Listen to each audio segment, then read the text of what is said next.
Comme a dit Laurent, je ne sais pas comment je vais faire. Je pense à l'apôtre Pierre qui est rentré dans la maison de Corneille. Il a commencé à parler, puis après, le Saint-Esprit est descendu.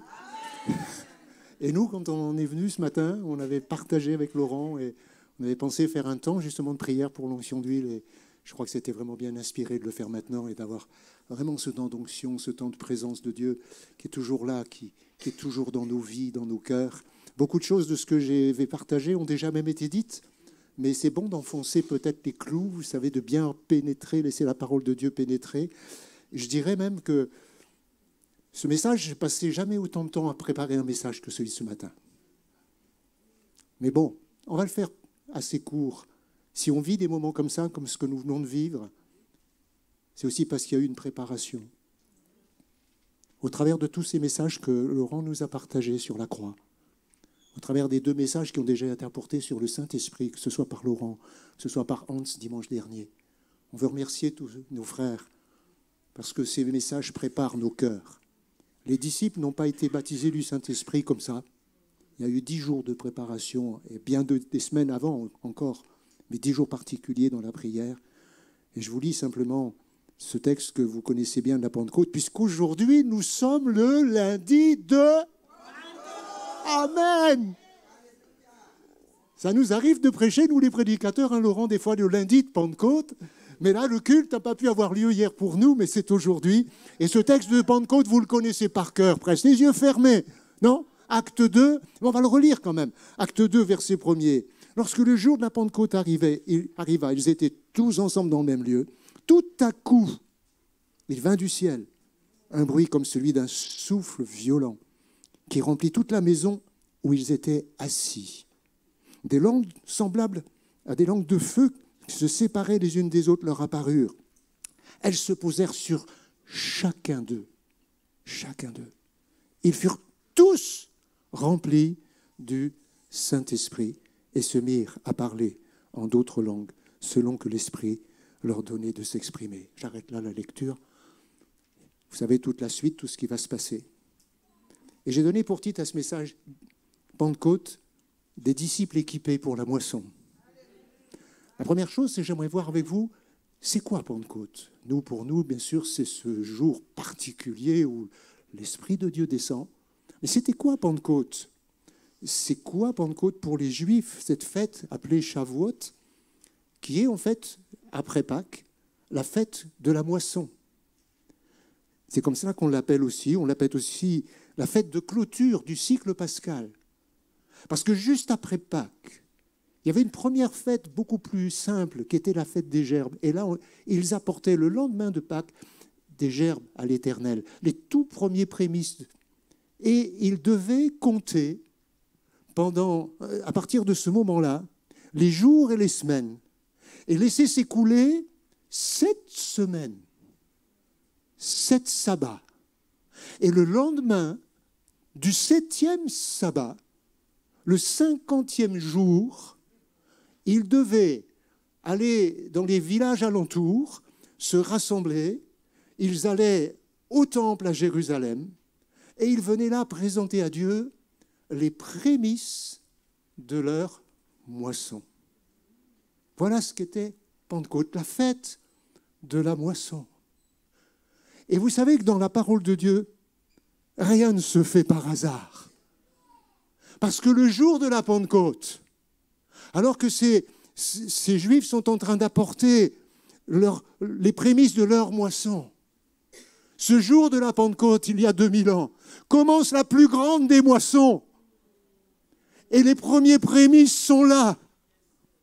Après la prédication de Pierre, Dieu engrange les prémices de la grande moisson qui a commencé il y a 2000 ans. Vous réalisez cela? 3000 âmes. 3000 âmes, waouh, une prédication, 3000 âmes. Je pense que Laurent serait d'accord. Hein. Amen. Quel prédicateur. Hans, tu joues aussi? Ok, hein? Quel prédicateur ne voudrait pas se trouver devant une foule et voir des centaines et des milliers? C'était les prémices de la grande moisson qui n'est pas terminée. Qui n'est pas terminée. Et où sont les moissonneurs? Vous connaissez cette prière de Jésus qui dit à ses disciples, la moisson est grande, mais il y a peu d'ouvriers. Les moissonneurs, c'est vous, mes amis, mes frères, mes sœurs. C'est vous, les moissonneurs. Et ce jour de la Pentecôte, Jésus envoie le Saint-Esprit sur ces moissonneurs pour les équiper pour la moisson. Pentecôte, la fête de la moisson. Ils apportent les prémices et Dieu rassemble tous ces rachetés. Alléluia. Jésus n'a pas donné sa vie pour faire des consommateurs de beaux cantiques et de louanges. Merci à nos chantres, merci à nos musiciens. Jésus n'est pas venu sauver simplement des consommateurs de beaux chants, même chrétiens. Il n'est pas venu sauver des consommateurs de beaux messages, de bonnes prédications. Et moi, je bénis Dieu pour mon frère Laurent. Je bénis Dieu pour Hans. Je bénis Dieu pour chacun de nos prédicateurs et prédicatrices. Parce que vous avez de bonnes prédications. Alléluia. Mais nous ne sommes pas venus pour être des consommateurs, mais pour vivre. Vivre cette parole de Dieu par le Saint-Esprit, rendue vivante en nous, cette parole qui vit en nous. Et faire de nous ces moissonneurs, ces témoins de l'Évangile, ces hommes et ces femmes qui vont, comme l'ont fait les premiers chrétiens, bouleverser Mantes-la-Jolie, bouleverser Bonnières, bouleverser tous les villages alentours, et qu'on puisse dire, mais ces gens-là, ils bouleversent notre monde. Amen. Non seulement par leur prière, par leur présence, par leur témoignage. Alléluia. Regardez, disait Jésus, déjà, les champs qui déjà blanchissent. Vous me suivez jusque-là? C'est bon?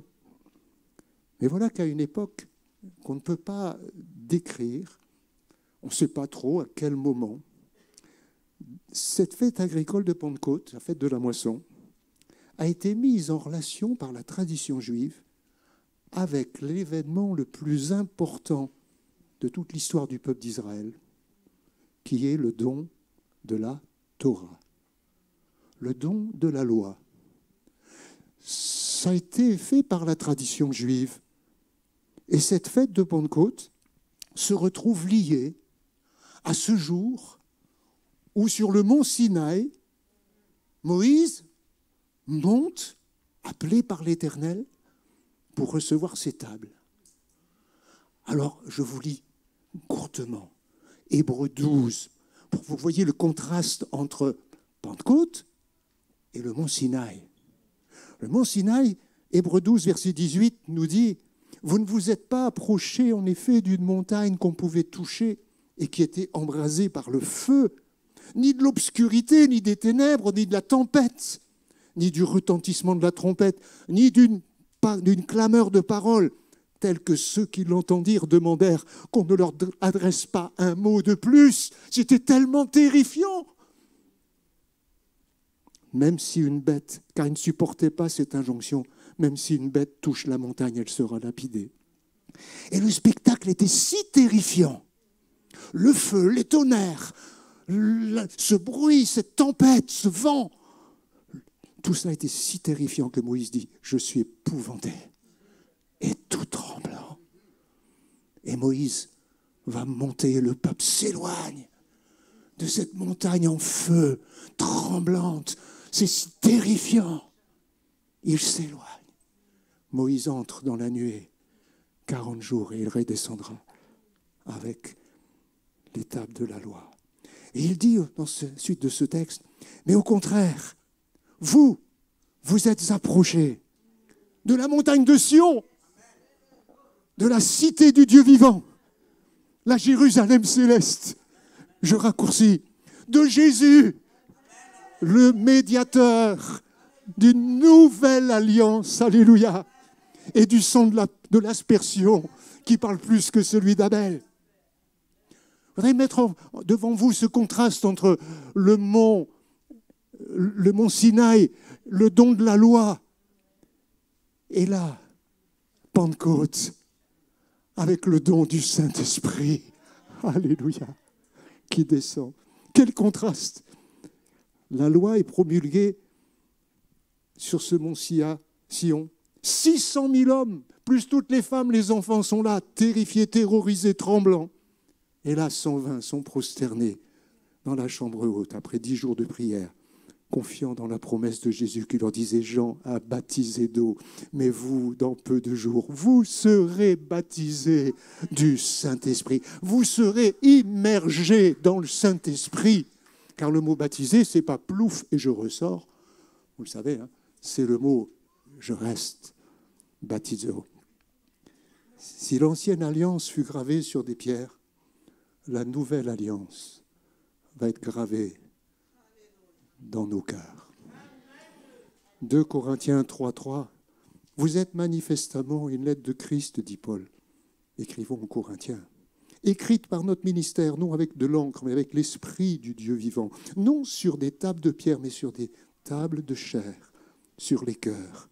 Et au verset 7, il poursuit en disant « Or, si le ministère de la mort, gravé avec des lettres sur des pierres, a été glorieux, je raccourcis 3 points de suspension, combien le ministère de l'Esprit ne sera-t-il pas plus glorieux ?» Ces 120 n'ont pas eu peur de s'approcher, de se rassembler. Et ils ont vu la nuée descendre sur eux, des langues de feu qui se posent, comme des langues de feu qui se posent sur chacun d'eux. Ce n'est pas la montagne qui brûlait, mais leur cœur va être enflammé et va exploser en louange, en adoration, en paroles pour célébrer ce Dieu merveilleux, parlant des merveilles de Dieu. Et la foule va comprendre ces paroles. Oh, 3000 âmes vont cette fois-ci trembler, comme on le disait, aux paroles de Pierre. Que ferons-nous ? Tout à coup, il vint du ciel, on lisait tout à l'heure, un bruit comme celui d'un vent impétueux. Il remplit toute la maison où ils étaient assis. Ce vent impétueux qui a rempli la chambre haute, je dirais, a aussi soufflé dans leur cœur et emporté au loin leurs doutes, leurs peurs, tout leur raisonnement. Et quand le Saint-Esprit descend, il veut descendre dans le lieu, mais il veut aussi traverser vos êtres intérieurs, traverser votre cœur. Et que ce matin, à travers de ce moment qu'on vient de vivre et des moments qu'on vivra encore, peut-être mardi soir, peut-être dans les temps du matin, dans les matinales de prière, peut-être dans votre vie personnelle tout simplement, que le feu de Dieu puisse descendre sur vous et qu'il puisse consumer en vous tout ce qui a besoin d'être consumé. Il y a eu des paroles ce matin déjà. Que le vent de Dieu puisse souffler sur votre cœur, sur vos pensées. Il y a peut-être des choses qui sont là dans vos raisonnements, dans vos pensées. Et vous avez besoin du vent de Dieu qui vous débarrasse de ces pensées qui vous rongent, qui peut-être vous détruisent à l'intérieur. Peut-être ce matin, tu as besoin de cela. Hébreux 12 nous parle, dans le chapitre 12, au verset 1er, de rejeter tout fardeau, de rejeter tout péché qui nous enveloppe si facilement. Et dans le monde où nous sommes, c'est si facile d'être entraîné. C'est si facile. Un jeune venu à Écho est rentré avec son pasteur. Il était descendu avec lui. Il est remonté avec lui. Et il disait à son pasteur, et là il a ouvert son cœur en remontant, il lui disait, pasteur, j'aurais dû donner quelque chose à Dieu au DNJ précédent, qui remontait 5 ans en arrière. Mais je ne l'ai pas fait. J'attendais ce temps. Je comptais les jours. Et il dit à son pasteur, et il y a eu ce Covid, une année de plus, et encore une année de plus. Pasteur, j'attendais ce jour, j'attendais ce temps. J'ai tout déposé. Et au travers de tout ce qui a été fait, je suis libre. Alléluia. Il était pris. Il avait été attrapé, j'ose le dire, par l'homosexualité. Libéré. Et dit maintenant, je suis libre.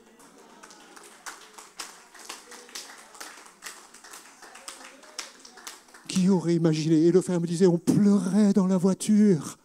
J'ai emmené un jeune à Écho, j'ai ramené un autre jeune. C'est plus le même homme. Le péché nous enveloppe si facilement. Et combien on a besoin de cette puissance de Dieu qui va agir dans les cœurs, dans les vies, dans nos pensées, dans nos vies. Et puis ce vent qui balaie. Peut-être que tu as besoin de tourner la page sur une blessure du passé. Parole que tu as entendue qui est là. Peut-être que tu as besoin de pardonner, de guérir d'un espoir déçu, d'un échec sentimental ou je ne sais. Peut-être que tu soupires après un nouveau départ, tout comme ces 120. Je pense qu'un temps d'écoute, un temps de recherche de la face de Dieu, j'ose croire que tous ces temps qu'on vient de vivre encore ce matin, même à Émy, tous ces temps qu'on a vécu à Pâques, tout cela peut nous amener à vivre et à dire, Seigneur, plus du Saint-Esprit dans ma vie, plus de toi. Regardez Pierre. Quand je vois le Pierre que l'on découvre dans Acte 2, et que je lis le Pierre que l'on découvre dans l'évangile de Jean, à la fin de l'évangile de Jean, qui renie le Seigneur, on entend Pierre avec une assurance extraordinaire, 50 jours après. Vous l'avez fait mourir, mais Dieu l'a ressuscité.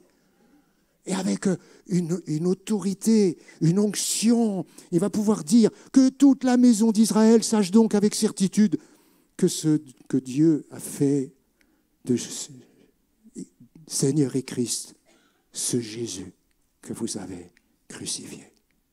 Seule l'onction du Saint-Esprit peut transformer un homme comme Pierre, un homme comme toi, et un homme comme tous ces gens qui nous entourent, et comme disait Laurent, tous ces gens qui sont autour de nous, dans notre travail, dans notre rue, dans notre famille, dans nos voisins. Il n'y a que le Saint-Esprit qui peut faire ce travail.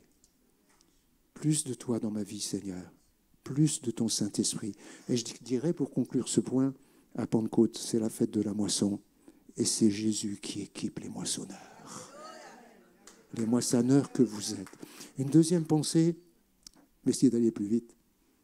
Et vous allez répondre, c'est facile, la deuxième pensée. Tu peux mettre. Quel est le temple que le Saint-Esprit désire remplir? Ce n'est pas des questions compliquées, ce n'est pas des questions pièges. On l'a même dit déjà peut-être des dizaines ou des centaines de fois. Le temple, vous savez très bien, c'est lequel? C'est nous.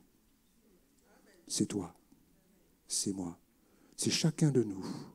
Et l'apôtre Paul, écrivant justement aux Corinthiens, chapitre 3, verset 16, on l'a déjà dit ce matin, mais je vais prendre cette traduction NBS, Nouvelle Bible seconde, qui dit ceci: ne savez-vous pas que vous êtes le sanctuaire de Dieu? Il ne dit pas le temple, il a traduit sanctuaire, et que l'Esprit de Dieu habite en vous. Si quelqu'un détruit le sanctuaire de Dieu, Dieu le détruira, car le sanctuaire de Dieu est saint, et c'est là ce que vous êtes. Amen. Le mot sanctuaire est plus précis. Il va plus loin que simplement le temple. Le temple, c'est l'ensemble. Le sanctuaire, c'est le lieu saint. C'est le lieu secret où Dieu résidait. Le lieu le plus secret. C'est le mot grec naos qui vient de naio, demeurer. Demeurer.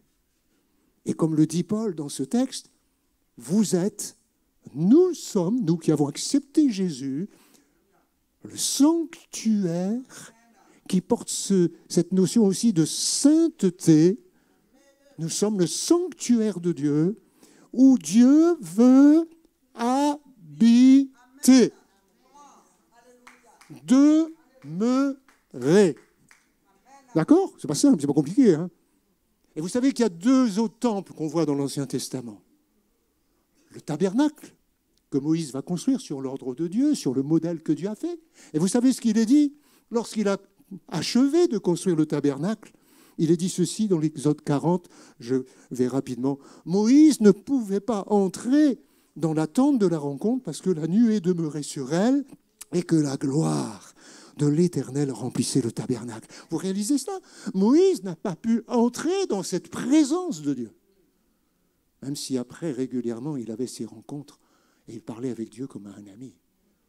Deuxième temple, c'est David qui a la pensée de construire un temple. C'est Salomon qui va le construire. Et de même, quand Salomon a terminé toute cette construction, comme Dieu l'avait ordonné, au moment où les sacrificateurs sortirent du lieu saint, 1 Roi 8, 10, la nuée remplit la maison de l'Éternel, les sacrificateurs ne purent pas y rester pour faire le service à cause de la nuée, car la gloire de l'Éternel remplissait la maison de l'Éternel. Deux temples qui préfiguraient le troisième temple que vous êtes. Où là, vous pouvez rester. Le Saint-Esprit peut rentrer, le Saint-Esprit peut habiter, vous pouvez être tout près de la gloire de Dieu et de cette présence extraordinaire. Quel contraste avec la chambre haute. Il reste. Les 120 ne sont pas obligés de sortir parce que la nuée est descendue. Les 120 restent. Mais plus que cela, le lieu est rempli. Mais eux-mêmes sont remplis et deviennent une habitation. Ils ne sont pas visités par le Saint-Esprit. Je vais vous dire qu'il y a des fois des chants ou des prières ou des expressions qui, ça me hérisse un peu à l'intérieur. Hier, j'ai invité notre pasteur et son épouse à la maison. Ils étaient nos invités. Et merci d'avoir répondu à l'invitation. Mais imaginez qu'ils viennent avec le camion de déménagement et disent « Ah, merci Marc, maintenant on s'installe chez toi. » Et on demeure là. Ah ben non, c'est pas ce qu'on avait prévu. Et je ne pense pas que Damaris va dire à Laurent tout à l'heure « Chérie, je t'invite à venir à la maison. » Il va lui dire « C'est gentil, mais c'est chez moi. C'est comme chez toi. » Et pourquoi est-ce qu'on inviterait le Seigneur alors? Vous voulez une visitation du Saint-Esprit? Ou vous voulez être habité? Habité. Que le Saint-Esprit demeure. On va se quitter tout à l'heure dans quelques minutes. On va rentrer dans nos demeures. Mais j'aimerais vous dire ceci simplement. Vous êtes toujours encore le temple. Quand vous entrez dans ce lieu, vous êtes déjà le temple et le Saint-Esprit est en vous. Je ne sais pas si le Saint-Esprit va rester dans cette salle. Ce n'est pas cette salle qu'il veut habiter, c'est votre cœur. C'est toi qu'il veut habiter. C'est nous qu'il veut remplir. Alléluia. Amen. Écoutez ce que disait Jésus, Jean 14, 16, « Et moi je prierai le Père, il vous donnera un autre consolateur afin qu'il demeure éternellement avec vous. L'Esprit de vérité que le monde ne peut recevoir parce qu'il ne le voit point. Et vous le connaissez, car il demeure avec vous et il sera en vous. Avec et en vous. Amen. Oh, alléluia. Vous savez ce qu'a écrit Touré, qui a écrit un super livre sur ce que la Bible enseigne.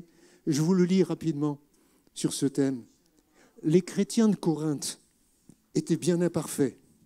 Et pourtant, Paul leur dit qu'ils sont le temple du Saint-Esprit, quoiqu'il leur écrive pour les réprimander au sujet de l'immoralité grossière de certains d'entre eux. Le Saint-Esprit habite en chaque enfant de Dieu. Dans quelques-uns, toutefois, il est relégué tout à l'arrière de l'être intime et il ne lui est pas permis de prendre possession comme il voudrait de l'individu tout entier, esprit, âme et corps. Ceux-là, par conséquent, ne sont pas nettement conscients de sa présence. Mais il est là tout de même. Si nous sommes enfants de Dieu, nous n'avons pas à prier pour que l'Esprit vienne habiter en nous, car il y est déjà. Reconnaissons plutôt sa présence, sa glorieuse et bienveillante présence, et donnons à cet hôte divin et saint la direction absolue de la demeure qu'il habite déjà, et forçons-nous de vivre de manière à ne pas le contrister. Amen. n'enfermez pas le Saint-Esprit dans un placard. Ne le mettez pas dans un coin de votre vie, de votre cœur. Ne gardez pas de jardin secret. Et si le Saint-Esprit met le doigt sur quelque chose dans votre vie, écoutez-le. Confiez-vous en lui. Soyez pardonnés. Repentez-vous. Abandonnez tout cela au Seigneur. Et faites comme David va le faire lorsqu'il se rend compte qu'il a complètement déraillé et que le prophète lui parle, tu es cet homme. Et David va faire cette prière dans le psaume 51, ne me retire pas ton Saint-Esprit, reste, pardon Seigneur. Et quand vous lisez ce psaume, vous voyez qu'à la fin de ce psaume qui n'a pas duré 3 minutes, c'était un vrai temps de repentance, il est complètement restauré et il va dire, Seigneur, j'enseignerai tes voies à ton peuple. Alléluia, complètement rétabli. Je poursuis rapidement. Ne savez-vous pas, nous dit Paul, 1 Corinthiens 6, 19, que votre corps physique est le sanctuaire de l'Esprit Saint qui est en vous et que vous avez reçu de Dieu. Et il ajoute, vous ne vous appartenez pas à vous-même. Amen. Car vous avez été racheté à un grand prix. Ton corps, c'est pas ton corps. Tu es le locataire du corps que Dieu t'a donné. Parce que le vrai propriétaire, c'est lui. Et quand on est locataire et qu'on est un bon locataire, on prend soin de la propriété. Amen. Vous êtes locataire dans ce local maintenant, depuis, je crois, une dizaine d'années. Et je bénis Dieu pour l'équipe de ménage et de rangement. Et Amen. Vous pouvez lever la main que je vous vois. Vous qui nettoyez. Et comme nous sommes des bons locataires, on veut rendre ce lieu nickel. Si on a sali, si on a abîmé, on va nettoyer, on va réparer. On veut que le lieu soit nickel pour le propriétaire. Ton corps, c'est pas seulement à toi, mais est-ce que tu as donné la propriété à Jésus et réalisé que tu es le locataire et lui est le propriétaire de ton corps. C'était dans cette pensée que je voulais vous dire, peut-être quelqu'un est malade dans son corps. On a prié tout à l'heure, mais si vous commencez à réaliser, et vous voulez te dire, Seigneur, mon corps va pas bien, mon corps va pas bien.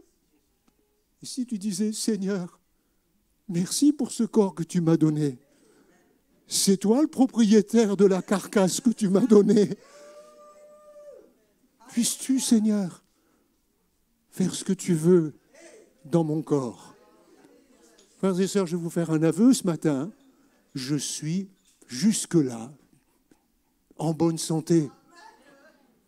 Et je bénis tous les jours le Seigneur pour la santé qu'il me donne, parce que je ne sais pas si demain je serai encore en bonne santé. Mais si je ne l'étais pas, c'est lui le propriétaire.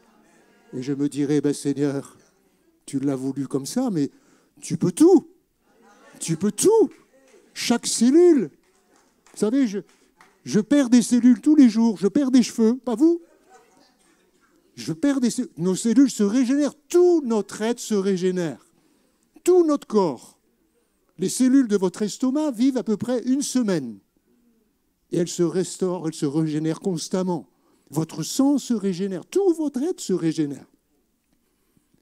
Et il paraît que dans une vie, on a au moins 7 corps différents quand on fait le total. C'est incroyable, hein? Mais c'est la grâce de Dieu, non? Pourquoi tu rigoles? Mais c'est vrai. Vous êtes le locataire. C'est lui le propriétaire. Et c'est un temple, un sanctuaire qu'il veut remplir et faire déborder. Alléluia. Vous n'êtes plus jamais seul, il y habite. Il est avec vous, il est en vous. Et j'ai mis cette petite phrase derrière. À Pentecôte, Jésus remplit les moissonneurs. Non seulement il les équipe, mais il les remplit de sa présence, avec toute sa puissance, avec tout son amour et toute sa sagesse, selon ce que dit l'apôtre Paul. Ce n'est pas un esprit de timidité, Timothée, que Dieu t'a donné. C'est un esprit de force, d'amour et de sagesse. Puis une dernière pensée, je termine rapidement, en quelques minutes. Comment demeurer dans le Saint-Esprit? Je crois que c'est Laurent qui a fait ça dans une de ses prédications sur la croix. Tu avais montré une photo, je crois, avec une route, avec un virage, et c'est ça, hein, et une rambarde. Et tu nous expliquais, et je trouvais ça super. La rambarde était là pour rester dans la vie, pour rester sur le chemin de la foi.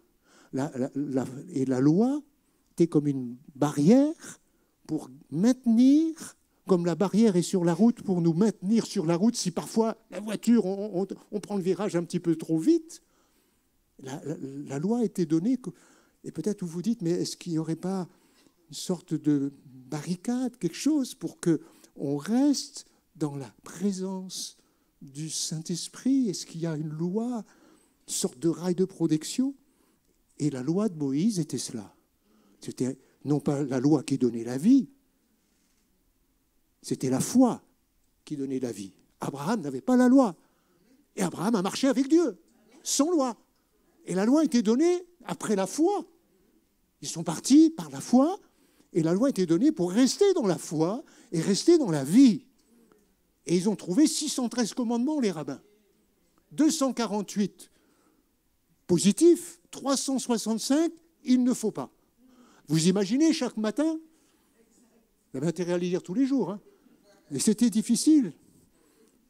Mais ça a été tellement difficile que ça a été transgressé. Et transgressé pourquoi? Est-ce que parce que la loi n'était pas bonne? Pas du tout. Elle était excellente, nous dit Paul. Et vous avez peut-être déjà lu Romains 7 et Romains 8. Je ne vais pas étudier ça en détail ce matin parce qu'il nous faudrait des heures. On pourra le faire dans d'autres circonstances. C'est quoi la vie du chrétien? J'ai parfois cru qu'en entendant certains, j'ai l'impression qu'ils vivent Romains 7. Je ne fais pas le bien que je veux faire. Je fais le mal que je ne veux pas faire. Et comme le dit l'apôtre Paul, qui écrit dans Romains 7, 18, 20, « Ce qui est bon, je le sais, n'habite pas en moi. » Tiens, on retrouve le même verbe « habiter ». N'habite pas en moi. C'est-à-dire dans ma chair. J'ai la volonté, mais non le pouvoir de faire le bien. Car je ne fais pas le bien que je veux, je fais le mal que je ne veux pas. Et si je fais ce que je ne veux pas, écoutez bien, ce n'est plus moi qui le fais, c'est le péché qui habite en moi. C'est le péché qui habite. Et Paul a découvert que le péché habitait. Quand je dis Paul, je devrais dire Saul de Tarse a découvert. Et il découvre que le péché habite en lui. C'est le même verbe habiter dans le texte original que celui qui nous dit que nous sommes habités par le Saint-Esprit. Et mes amis, il y a des cohabitations impossibles. C'est ça? Oui. Damaris et Laurent cohabitent fort bien. Christine et Marc, non, on vit fort bien, ma chérie. Hein? Amen. Hein? Mais le péché et l'Esprit de Dieu, ça ne cohabite pas. Et quand Paul dit qu'il est habité par le péché, il va dire, mais qui me délivrera? Qui me délivrera? Et il va s'écrier à la fin de ce chapitre, gloire soit rendue à Jésus-Christ. Parce que comme nous l'a enseigné votre pasteur Laurent, je dirais notre pasteur, ce qui est aussi bien, affranchi, libéré par le nom de Jésus, par l'autorité de celui qui a payé pour le péché de ma vie. Et non seulement pour mes péchés, mais pour cette nature de péché qu'il vient changer, qu'il vient ôter de ma vie. Moi qui étais auparavant, dit Paul, un blasphémateur, un persécuteur, un homme violent. Ça, c'est Romains 7. C'est le Saul de Tarse, inconverti. Mais j'ai obtenu miséricorde parce que j'agissais par ignorance dans l'incrédulité. Et la grâce de notre Seigneur Jésus-Christ a surabondé avec la foi et la charité. Bien qu'hébreu né d'hébreu, etc., bien que parfait dans la loi, il était esclave, habité par le péché. Alors, nous tous, la loi, elle n'était pas pour Paul. Cette loi du péché, elle est pour tous les hommes. Aucun n'y échappe. Je n'y ai pas échappé, ni vous.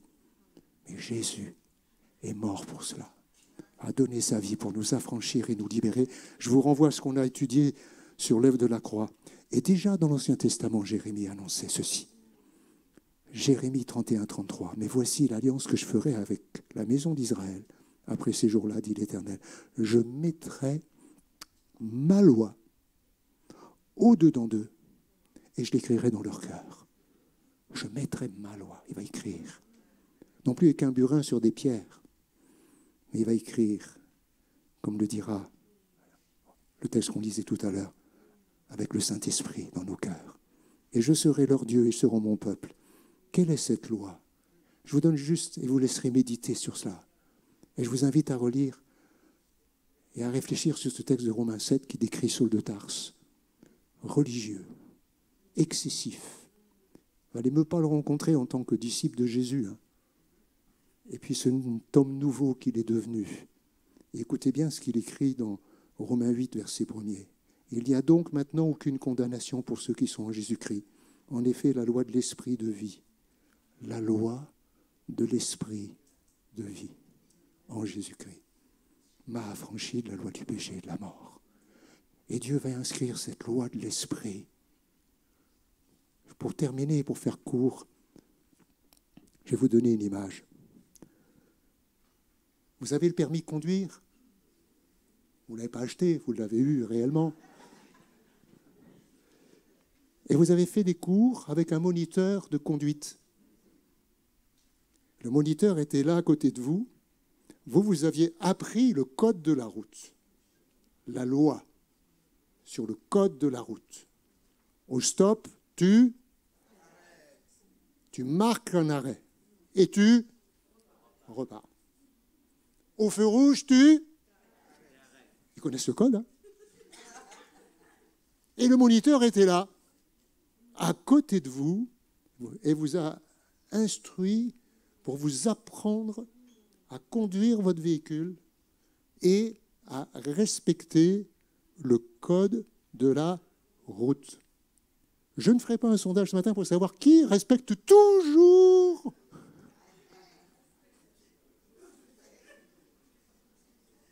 Qu'est-ce que j'ai dit là? Bon, c'est pas grave, on passe.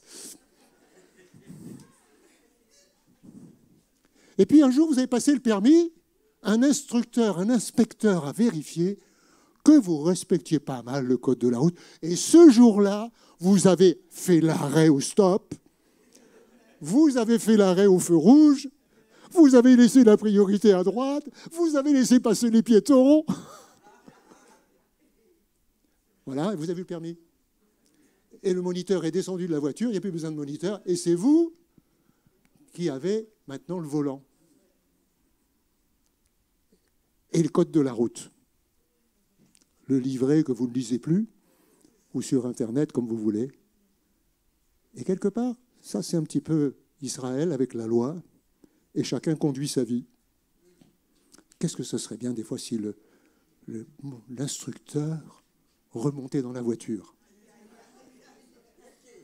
Finalement, le Saint-Esprit qui vient habiter en nous, il connaît la loi, il connaît Dieu, il est Dieu, il est Dieu. Il vient habiter avec nous. Il vient vivre en nous. Quand tu montes dans ta voiture, le Saint-Esprit est avec toi. Amen. Il peut nous susurrer des choses. Hein. Il peut nous parler.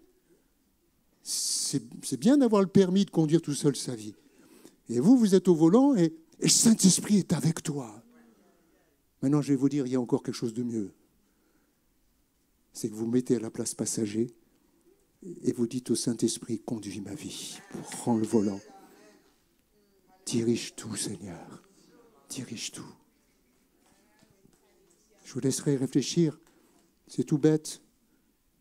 Mais Romains 8, c'est cette vie où la loi de l'esprit de vie, ce n'est pas quelque chose qui est écrit une fois pour toutes, c'est le Saint-Esprit qui vient habiter en nous, qui chaque jour veut nous donner, comme on l'a vécu ce matin dans ce culte, et je remercie Laurent pour ce qu'il a fait, de dire, on pensait faire le temps d'onction à la fin du culte, on l'a fait avant. On veut se laisser conduire. On veut qu'il tienne le volant. Le volant de nos vies, de nos familles, le volant de l'Église. On veut qu'il soit le conducteur, le pilote, l'instructeur. On veut être à son écoute constamment. Et c'est ça. Et quand vous vivez ça, et là vous pourrez relire tout ce qu'il y a. Vous vivrez, dit Romains 8. Vous serez conduits par l'Esprit de Dieu. Un peu plus loin, il nous dit, vous devenez pleinement fils de Dieu. Vous n'êtes plus des enfants à faire des caprices. Vous êtes des fils de Dieu.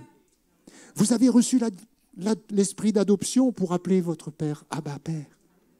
Vous êtes héritier, co-héritier, etc. La gloire est pour vous. On conclut. On conclut ce matin. Je voudrais conclure avec ce texte, puis on va prier, je laisserai Laurent terminer ce moment. Quand on marche par la vie de l'esprit, par la loi de l'esprit de vie, on est plus que vainqueur, comme termine. C'est la fin de Romains 8, ça. Nous sommes plus que vainqueurs dans tout ce que nous vivons. Et l'apôtre Paul prie, et je pense que c'est une prière inspirée du Saint-Esprit, c'est la prière de Jésus pour nous, c'est notre prière pour nos propres vies, pour la vie de l'Église. Et il dit ceci, c'est pourquoi je fléchis les genoux devant le Père, de qui toute famille dans les cieux et sur la terre tire son nom, afin qu'il vous donne, selon la richesse de sa gloire, d'être puissamment fortifié par son esprit dans l'homme intérieur. Que le Christ habite dans vos cœurs par la foi et que vous soyez enracinés, fondés dans l'amour pour être capables de comprendre avec tous les saints, tous les rachetés en Jésus, alléluia, comprendre quelle est la largeur, la longueur, la profondeur et la hauteur, et connaître l'amour de Christ qui surpasse toute connaissance. Et il ajoute, en sorte que tous les saints, tous les rachetés, vous soyez remplis jusqu'à toute la plénitude de Dieu. Amen. Et il termine avec ces mots, or à celui qui par la puissance qui agit en nous, cette puissance qui agit en nous, comme le disait tout à l'heure Laurent, qui peut faire infiniment au-delà de tout ce que nous demandons ou pensons. À lui soit la gloire dans l'Église et en Christ Jésus, dans toutes les générations.